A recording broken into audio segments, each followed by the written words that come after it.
Hello everyone and welcome back. In the previous session, we learned about the instruction types which involve the NOT logic. In this session, we are going to learn about some new instruction types starting with CMP R and CPI 8. So without any further ado, let's get to learning. Coming to the topics that we are going to cover in this session, at first we will try and understand the compare operation. Thereafter, we will learn about the first instruction type of the day, CMP R. And finally, we will conclude our session by learning about the instruction type CPI 8. So let's begin with the compare operation. Now, coming to the compare operation, this is performed using the operator minus, or in other words, subtraction. So from the first operand, if we subtract the second operand, we will come to know about three different situations. First, if the result is 0, that will mean both the operands are of the same value. Secondly, if the result is a positive value, it will prove that the operand 1 is greater than operand 2. However, if the result is a negative value, that will mean operand 2 is greater than operand 1. Now the question is, when this operation will be performed, how we are going to provide the operands to the microprocessor? Well, from the previous sessions, you already know this. The first operand will definitely reside inside the accumulator. What about the second operand? For this, we have three different ways. At first, it can be the contents of any of the GPRs, that is, any of these registers B, C, D, E, H and L. The operand 2 can also be the contents of the memory location which will be pointed by the HL register pair. We are basically talking about the memory location, which is generally referred to as capital M in our instructions.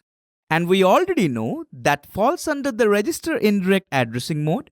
That is, the memory location is going to be pointed by the HL register pair, which will not be mentioned directly in the instruction. Only by mentioning M, we are letting the microprocessor know that the memory location we are referring to currently is being pointed by the HL register pair. Coming to the third way, you already know, we can also send the second operand to the microprocessor via the instruction itself as an 8-bit immediate data. Now, this is the way we are going to provide the operands to the microprocessor. But what about the result? Are we going to store the result back to the accumulator? Well, this time we are not going to do that. And why we can't do that? Because if you notice, this is compare operation, which is actually going to compare two different operands. Although we are taking help from the minus or subtraction operation, however, our goal is to just compare, not to change the values. And for that, we are going to use some other register which we have seen already while we were learning about the register section of 8085 microprocessor. If you remember, we also talked about the registers which were inaccessible to the programmers. During data transfer between memory and the microprocessor, we made use of the MAR or the memory address register. But in this case, we are going to use one of the temporary registers. And note it, we are going to use the temporary register which is of 8 bits. There are several temporary registers in the domain of 8085 microprocessor. We are going to learn about them as needed in our later sections. Anyway, for now, just remember, when the compare operation is performed using the help of the subtraction operation, the results are going to be updated in a temporary register which is of 8 bits. Now let me provide you an illustration to understand the compare operation in a detailed manner. Say we are going to measure the height of two people. This is person 1 and this is person 2. If we measure their heights using the scale or the ruler, there can be three different outcomes. If the height of the person 1 is same as the person 2, which will be dictated by this ruler, then we can say both are of same height. On the other hand, if the person 1 has higher height than the person 2, we can say person 1 is taller. And finally, if the person 2, that is this person, happens to be taller than the person 1, in that case, we can state the outcome as person 1 is shorter. Notice one thing, when we are going to measure the heights, we are going to do that using the ruler. Coming to the outcome, whatever the outcome is, it will not change any of their heights. And this is the reason why we are not updating the result inside the accumulator. Because if you think about it, say the height of the person 1 we stored inside the accumulator, and the height of the person 2 we stored in one of the GPRs. Now after performing the subtraction, in order to compare their heights, if we update the result into the location where the height of the person 1 has been kept, that will evidently change the height of the person. Now, do we really want that? No, right? We want to know the difference, but at the same time, we don't want to alter the values. So this is why we stored the result inside the temporary register. So do remember, there are 3 outcomes of the compare operation. Either both the values will be same, or one of the value will be greater, or the value which we have been referring to is going to be smaller. So that was all about the basics of compare operation. Let's now focus on the instruction type CMP R. Coming to the instruction type CMP R, it stands for compare accumulator with R. Now if you notice the mnemonic CMP, all these letters are coming from the compare word itself. So we are going to compare the accumulator's value with R. Now previously, after the operation, we generally used to update the accumulator's content. But this time, we are going to update the result inside the temporary register, as I mentioned earlier. Now you tell me, how the flags register is going to be affected? Because in the previous cases, we have seen the updation of the accumulator register affects the contents within the flags register. But this time, we are storing the result in the temporary register, right? So for this instruction type, after the operation has been executed, the flags are to be affected based on the temporary register's content. Do remember, since we are storing the result inside the temporary register, therefore, this register's content is going to affect the flags register's content. Now coming to the instruction type CMP R, it falls under the 1 byte long instructions category. Now if we talk about the different instructions of this instruction type, you already know we are mentioning capital R in the instruction itself. So the instructions are going to be CMP A. Basically, we are going to compare the contents of the accumulator with the accumulator itself. The next instructions are going to be CMP B, C, D, E, H, and L. Like I mentioned earlier, all the different general purpose registers can also be the source of the second operand. And along with these, the last instruction is going to be CMP M, the memory location which will be pointed by the HL register pair. So using the instruction type CMP R, we are actually handling the first 2 cases where we are going to provide the second operand to the microprocessor via any of these registers or the memory location pointed by the HL register pair. Now let me provide you some illustrations to understand how the instruction type CMP R is going to operate. Say within the accumulator register, we have got the first operand, and in the general purpose register E, we are going to keep the second operand. Now for our illustration, since the second operand is being stored inside the E register, we are going to make use of the instruction CMP E. Now as I mentioned earlier, whenever we are going to perform compare operation, there can be 3 situations, right? So we are going to observe the situations one by one. Let's talk about the situation 1. For this situation, say within the accumulator register, we have kept the first operand which is F5.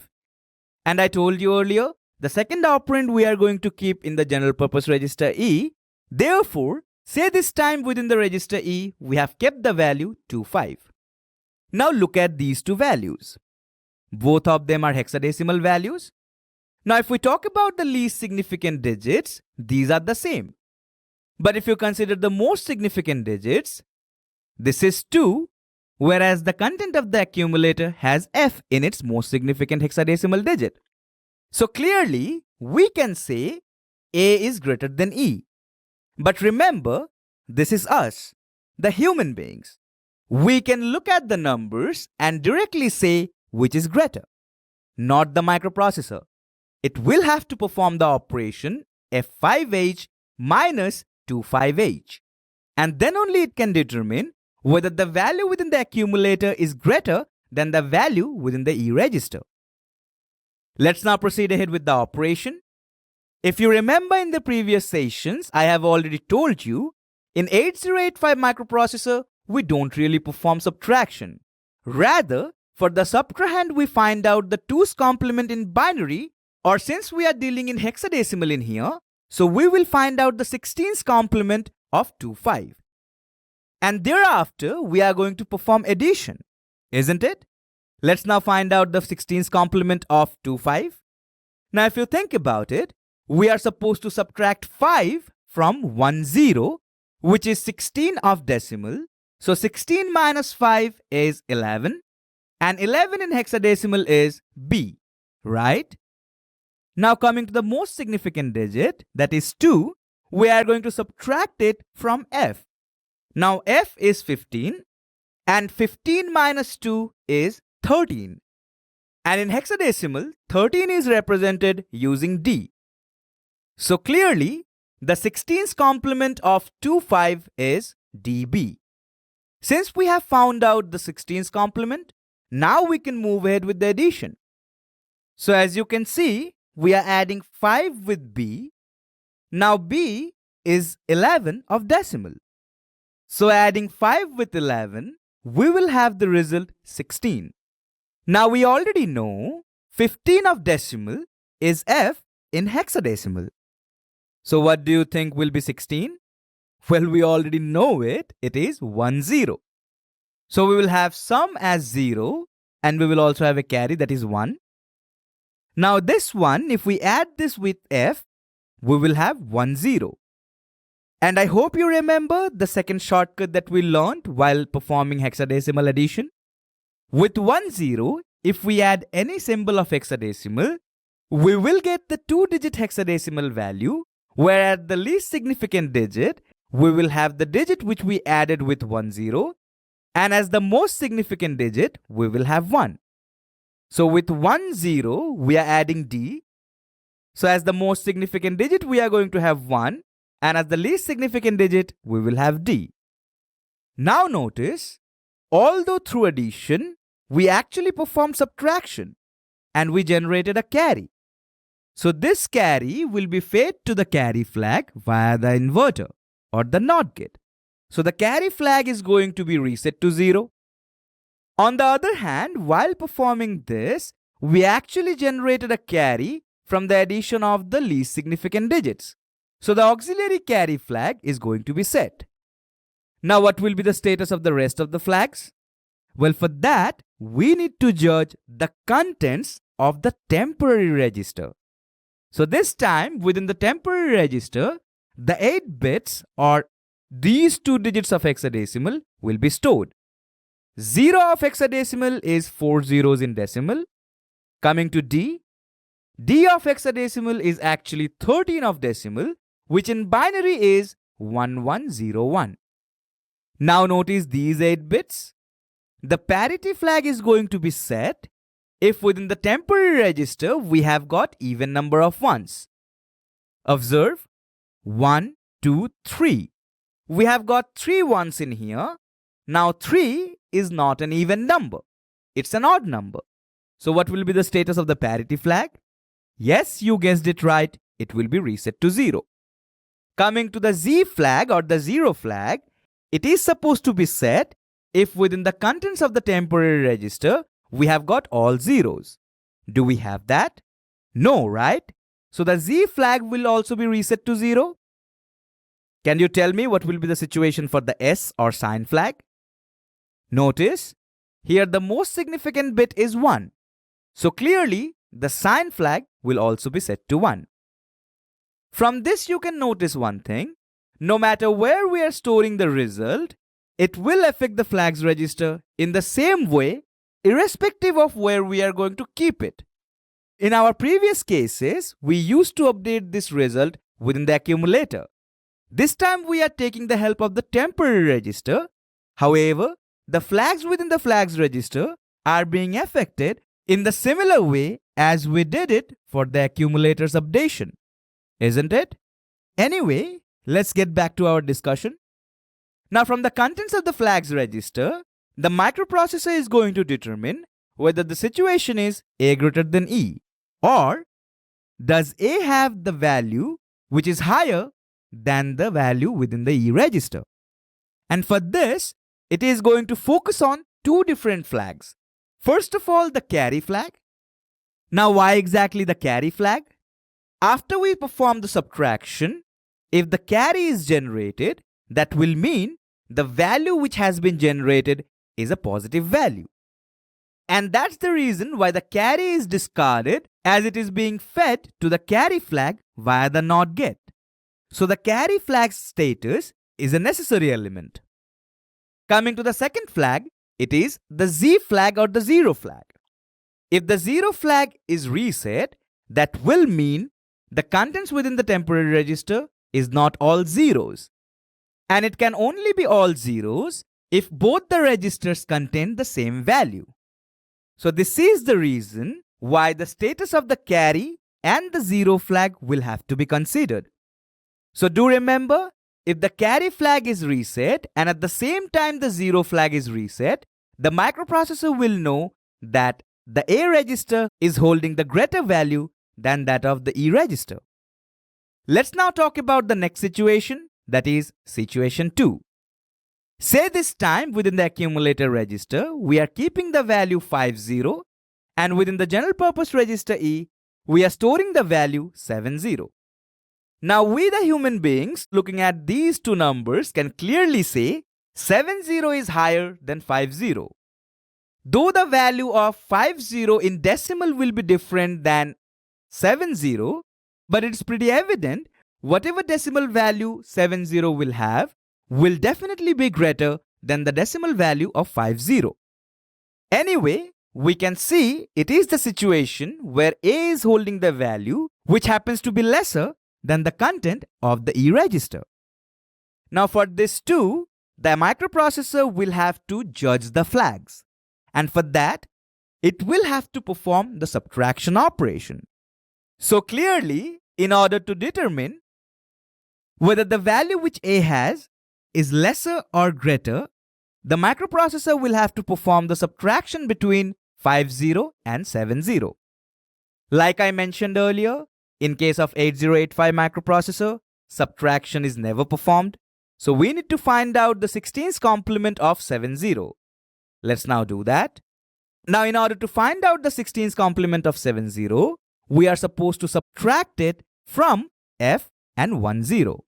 In other words, the least significant digit will be subtracted from 10 and the most significant digit is going to be subtracted from F. Let's perform the subtraction now. From 10, if we subtract 0, we will get the difference as 0. Now this digit 1, we are going to return it back to F. Just think about it, we are returning the borrow. Say we wanted to subtract and for that we borrowed, but since we didn't need it, we are going to just return it.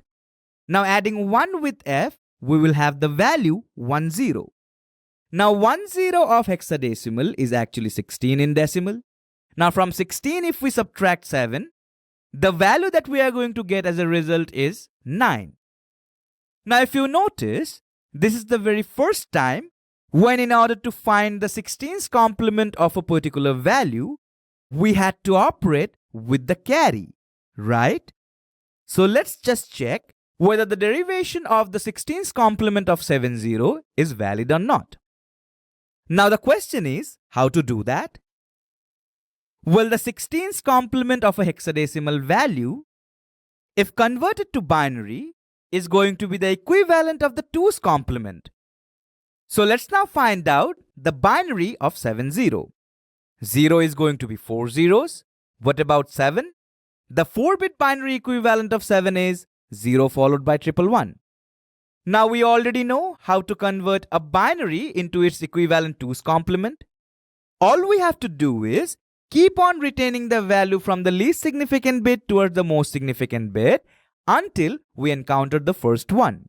Once we encounter the bit 1, we will also retain that. However, the rest of the bits, we are going to complement them. Now notice, 4 zeros is 0 and 1001 is 9. So clearly, our derivation of the 16th complement was correct. Now in place of 70, we can have 90 and we can proceed ahead with the addition. 0 plus 0 will give us 0. What about adding 5 with 9? Well, it is going to give us the value 14 of decimal. However, in hexadecimal, that is E. So the outcome that we have generated is E0. Now where we will store this outcome? Well, as I told you earlier, in the temporary register. So 0 is 4 zeros. What about E? As I told you, E is 14 of decimal. So the 4-bit equivalent of E is going to be 1110. Let's now check the flags register. As you can notice, since we haven't generated any carry, feeding 0 via the NOT gate to the carry flag will set the carry flag. Coming to the parity flag, since within the temporary register, we again have 3 ones, that is, an odd number, and we know the parity flag can only be set if within the contents we have got even number of ones. So the parity flag is going to be reset. Coming to the auxiliary carry flag, since no carry was generated from the addition of the least significant 2 digits, so the auxiliary carry flag is going to be reset as well. What about the Z flag? We have got 3 ones, that is, not all of them are zeros, so the 0 flag will be reset as well. Coming to the sign flag, this is going to be set because the most significant bit is 1. So this will be set. Now look at the flags. We are going to consider the carry flag and the Z flag. Coming to carry flag, since it is 1, it clearly specifies that the generated result is a negative value. If only the carry was generated, that would have specified that the generated result is a positive value. But since it is not the case in here, and additionally, the Z flag is also reset, so from this, it is pretty evident to the 8085 microprocessor that the content which accumulator has is actually lesser than the content which the E register has. That is, 70 is greater than 50. Let's now focus on the last situation, that is situation number 3. Say this time within the accumulator register, we have got the value 50 and the same value 50 we also have within the general purpose register E. Now we the users can clearly state A is equals to E. How the microprocessor is going to find it out? Well, for that, it will have to perform the subtraction. Now we need to find out the 16th complement of 50, so let's do that. If we subtract 0 from 10 and 5 from F, we will be able to find it, right? So from 10 if we subtract 0, we will have 0 in here, and this 1, we are going to return it to the next digit. You can think of this situation as returning the borrow. Say we wanted to perform the subtraction and we borrowed it from the next digit. But since we didn't require it, so we are going to return it back. Now adding 1 with F, we will have the value 10. And 10 in decimal is 16. Now from 16 if we subtract 5, the result is 11, which happens to be B in case of hexadecimal. So the 16th complement of 50 is B0. Now we can proceed ahead with the addition. Adding 0 with 0, we will get the sum as 0, no carry. Now adding 5 with B, that is 11, we will get 16 or 10. Now notice, within the temporary register, we are going to store the binary equivalent of the least significant 2 digits. So it is going to be all zeros. Let's now check out the status of the different flags within the flags register. Since we generated a carry, via the NOT get, if we send it to the carry flag, the status of the carry flag will be reset to 0.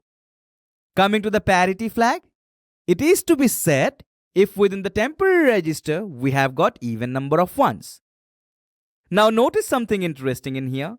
We have got no ones, or in other words, 0 ones in here, right?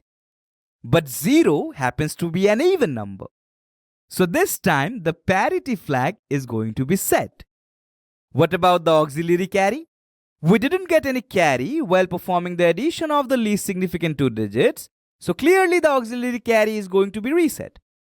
Coming to Z flag, if you notice, this time all of them are zeros. So the Z flag will be set. Now what will be the status of the sign flag? The most significant bit is 0, so the sign flag is also going to be reset.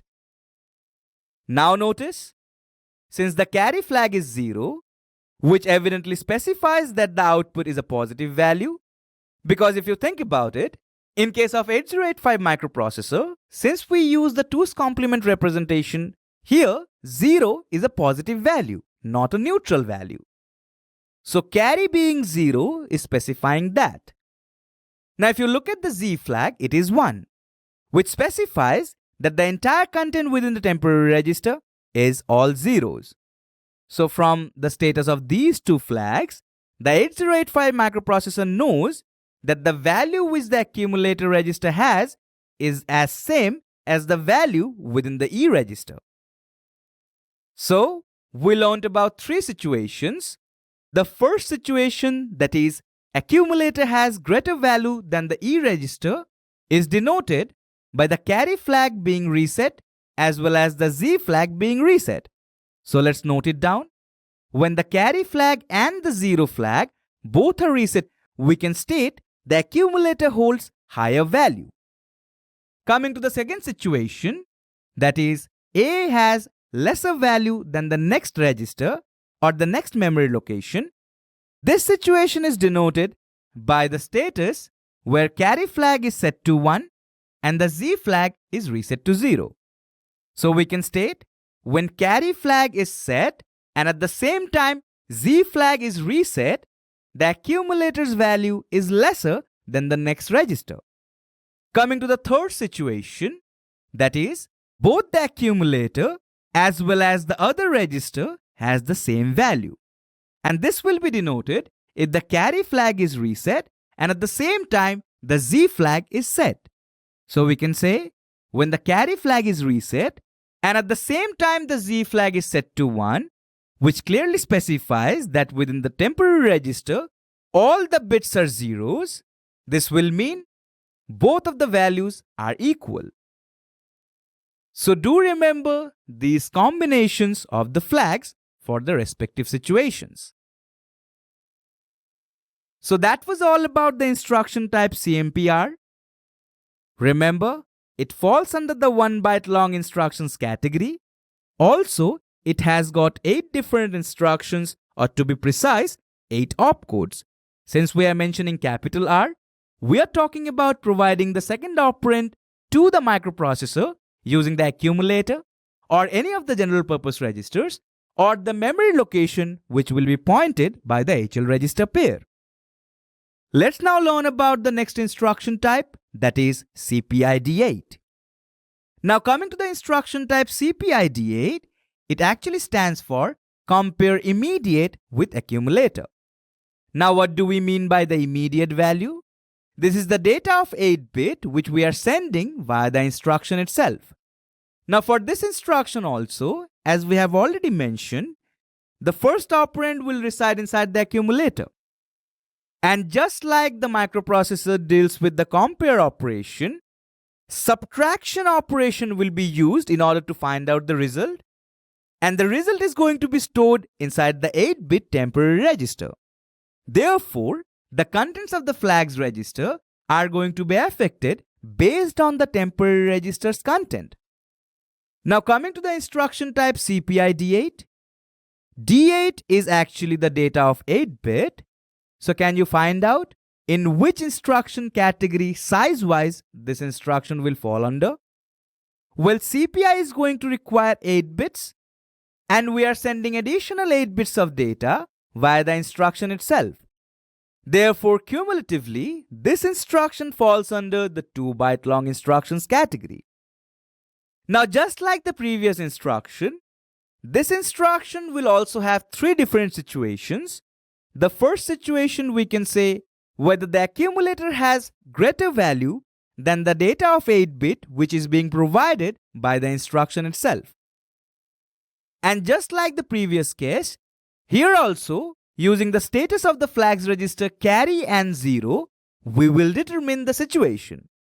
So for this situation, that is A is greater than D8, the carry flag is going to be reset as well as the Z flag will be reset. Coming to the second situation, that is accumulator has lesser value than the value which we are sending in immediate addressing mode.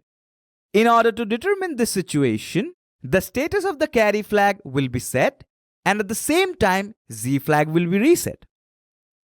Finally, for the situation 3, where the accumulator's content as well as the data of 8-bit which is being sent by the instruction, both are same, it will be determined by the status of the carry flag if it is reset and at the same time if the Z flag is set.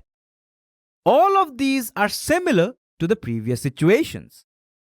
So that is all about the instruction type CPI D8. Do remember, in the mnemonic, the letter C and P are coming from the C and P of compare and the letter I is specifying that we are using immediate addressing mode. Also, size-wise CPI D8 falls under the 2-byte long instructions category. So in this session, we covered the topics. First, we understood the compare operation. Remember, in order to perform the compare operation, the microprocessor makes use of the subtraction operation. However, unlike subtraction, in case of compare operation, the result is updated inside the temporary register. Thereafter, we learnt about the instruction type CMP R, which falls under the 1-byte long instructions category. And finally, we learnt about the instruction type CPI D8, which falls under the 2-byte long instructions category. When we want to send the second operand to the microprocessor via either any one of the general purpose registers or the memory location which will be pointed by the HL register pair, we make use of the instruction type CMP R. On the other hand, if we want to send the data as an 8-bit immediate data, we will use the instruction type CPI D8. Alright people, that will be all for this session. In the next session, we are going to learn about a couple of more instruction types of the logical group of instructions. So I hope to see you in the next one. Thank you all for watching.